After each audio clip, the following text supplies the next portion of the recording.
सोचिए, दुनिया की सबसे जरूरी संस्था आज खुद अपने अस्तित्व की लड़ाई लड़ रही है। ये कोई कहानी नहीं, बल्कि संयुक्त राष्ट्र यानी कि यूनाइटेड नेशंस की हकीकत है। अपने 80वें साल में ये एक ऐसे मोड़ पर खड़ी है जहां से आगे दो ही रास्ते हैं, या तो एक बड़ा बदलाव या फिर खत्म हो जाना।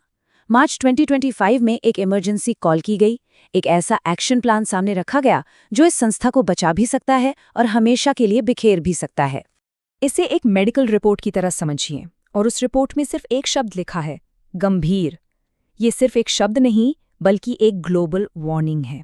ये हमें बता रहा है कि जिस सिस्टम पर हम सब शांति और सुरक्षा के लिए निर्भर हैं, वो खुद अंदर से टूट रहा है। तो आखिर ये इमरजेंसी अलार्म बजा क्यों?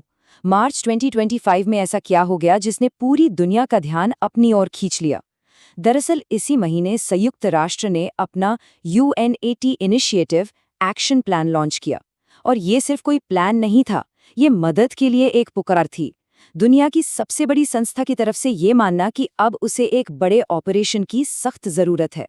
तो ये UNAT इनिशिएटिव है क्या? आसान भाषा में कहें तो ये संयुक्त राष्ट्र को बचाने की शायद आखिरी कोशिश है। एक तरफ बजट लगातार कम हो रहा है और दूसरी तरफ दुनिया भर में संकट बढ़ते जा रहे हैं। ऐसे में ये इस विशाल जहाज को डूबने से बचाने की एक कोशिश है। मकसद साफ है, इसे एक पुराने धीमे जहाज से एक तेज रफ्तार वाली नाव में बदलना। तो चलिए जरा इस मरीज की बीमारी की जड़ तक पहुंचते हैं। असल में प्रॉब्लम क्या है? सबसे बड़ी और बुनियादी समस्या ये है कि संयुक्त राष्ट्र का जो ऑपरेटिंग सिस्टम है वो 1945 का है। मतलब ये एक ऐसी दुनिया के लिए बनाया गया था जो आज है ही नहीं। इसका सबसे बड़ा उदाहरण है सिक्योरिटी काउंसिल। ये संयुक्त राष्ट्र का सबसे ताकतवर हिस्सा है, लेकिन इसकी बनावट 1945 में ही अटक कर रह गई है। आज भारत, जो पीस कीपिंग अभियानों में दुनिया के सबसे बड़े योगदानकर्ताओं में से है, उसके पास परमानेंट सीट नहीं है, जबकि पुराने विजेता देश वीटो पावर के साथ आज भी सारे बड़े फैसले ले रहे हैं। ये सिर्फ गलत नहीं, बल्कि आज के दौर में खतरनाक भी है।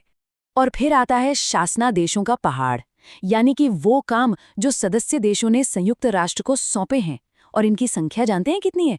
40,000 से भी ज्यादा। अब सोचिए, ये तो ऐसा हुआ जैसे एक ही डॉक्टर को एक साथ 40,000 मरीजों को देखने के लिए कह दिया गया हो। नतीजा, सिस्टम थक चुका है, बोझ इतना ज्यादा है कि कोई भी काम ठीक से नहीं हो पा रहा।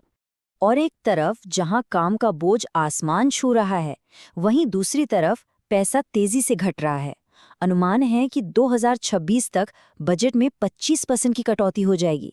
ये सिर्फ एक बजट कट नहीं है, ये उस लाइफ सपोर्ट सिस्टम को काटने जैसा है जिस पर यह संस्था की है। सिस्टम दिवालिया होने की कगार पर है। बीमारी का एक और लक्षण है संस्थागत विखंडन।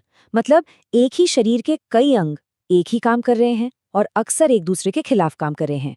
जैसे UN विमेन और संयुक्त राष्ट्र जनसंख्या कोष, या फिर संयुक्त राष्ट्र विकास कार्यक्रम और संयुक्त राष्ट्र परियोजना सेवा कार्यालय।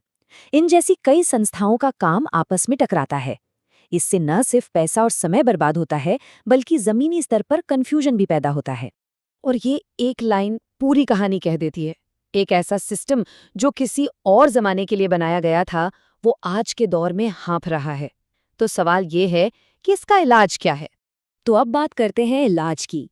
ये जो UNAT इनिशिएटिव है, यही वो क्रांतिकारी ट्रीटमेंट प्लान है जिसे इस पुराने सिस्टम को ठीक करने के लिए बनाया गया है। चलिए अब जरा इसके अंदर झांक कर देखते हैं। इस इलाज के 3 मेन स्टेप्स हैं। पहला, फिजूल खर्ची और दोहराव को रोकना। दूसरा, ये तय करना कि कौन से काम वाकई जरूरी हैं और कौन से नहीं। और तीसरा, जो सबसे मुश्किल है, वो है पूरे ढांचे पर ही सवाल उठाना और उसे बदलने की हिम्मत करना। और ये कोई छोटे मोटे बदलाव नहीं है, ये एक पूरी सर्जरी है। पीस कीपिंग ऑपरेशंस को नए सिरे से डिजाइन करने से लेकर संयुक्त राष्ट्र विकास कार्यक्रम जैसी बड़ी बड़ी एजेंसियों को आपस में मिलाने तक हर विकल्प पर विचार हो रहा है। ये एक बहुत गहरी और जरूरी सर्जरी है। लेकिन इतनी सारी मेहनत की क्यों जा रही है? इस मरीज का बचना आखिर इतना जरूरी क्यों है? वो इसलिए क्योंकि अपनी तमाम कमियों के बावजूद संयुक्त राष्ट्र ने इतिहास के सबसे मुश्किल दौर में उम्मीद की एक किरण का काम किया है। दूसरे विश्व युद्ध की राख से जन्मी इसी संस्था ने कई नरसंहारों को रोका है, बीमारियों को मिटाया है और करोड़ों लोगों को गरीबी से बाहर निकाला है।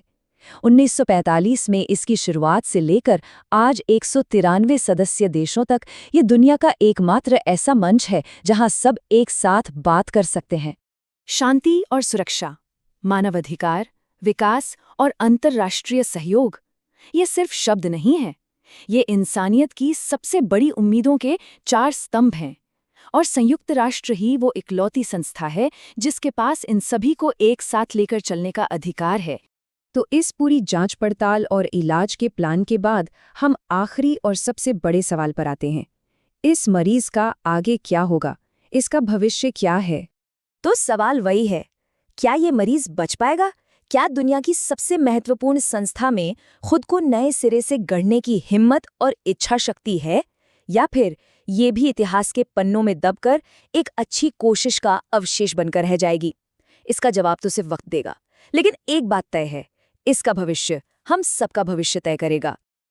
अगर ये वीडियो आपको पसंद आया हो तो लाइक जरूर करें, शेयर करें उन दोस्तों के साथ जिन्हें यूपीएससी, लॉ या जनरल नॉलेज की तैयारी करनी है। और हाँ, सब्सक्राइब करें। आप अपने सुझाव या सवाल नीचे कमेंट में लिख सकते हैं। यूपीएससी एंड कॉम्पिटिटिव एग्जाम की गाइडेंस या मेंटरशिप के लिए संपर्क करें। Our contact information is given in description. धन्यवाद। मैं हूं कृणाल ठाकुर। मिलते हैं अगले भाग में। जय हिंद।